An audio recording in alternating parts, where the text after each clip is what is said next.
Tout d'abord, je vois pas pourquoi le sujet de cette année, c'est la fraternité. Enfin, je veux dire, tout va bien, non? Il y a plein d'exemples qui le démontrent. Prenons le cas du harcèlement. C'est un peu exagéré, tout ce que disent les médias.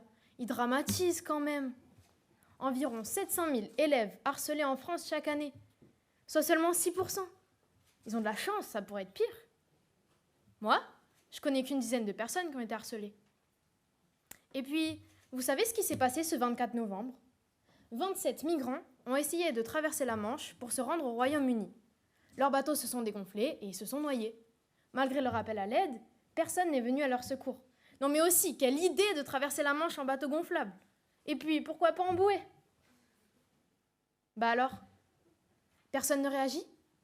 Vous êtes tous d'accord avec ce que je dis? Depuis le début, vous écoutez ces horreurs et personne ne m'arrête. Pour vous, c'est ça la fraternité? Bah non. La fraternité, elle fait partie de la devise républicaine. Liberté, égalité, fraternité. La liberté, l'égalité, je vois à peu près. Mais la fraternité, c'est quoi au juste? Selon le Larousse, la fraternité est un lien de solidarité qui devrait unir tous les membres de la famille humaine. C'est le sentiment de ce lien. Vous ne trouvez pas que ça fait long et impersonnel comme définition?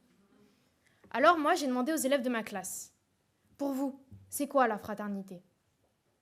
Luna m'a dit, la fraternité, c'est le droit aux aides pour les nécessiteux. C'est vrai, c'est important. Toutes les personnes dans le besoin devraient pouvoir être aidées. Chaque soir, en rentrant du lycée, je passe devant l'entrée du Quorum de Montpellier. Un sans-abri fait la manche, dans un coin. Il y a des centaines de personnes qui passent par là chaque jour, comme moi. Et pourtant, son gobelet est souvent vide. Il est là, il dort là, dans l'indifférence générale, invisible. En 2020, sur 300 000 sans-abri, 1000 sont morts, sans que l'on sache leur nom. La fraternité, c'est faire en sorte que personne ne vive ou ne meure dans la rue. C'est assurer une vie digne à toutes et à tous. Pour Élie, la fraternité, c'est accueillir ceux qui fuient la guerre et la misère.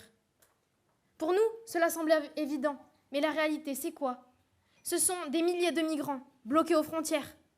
Ils partent de leur pays en quête de bonheur, de liberté, de fraternité. Ils rêvent de la France, de l'Europe et de ses valeurs.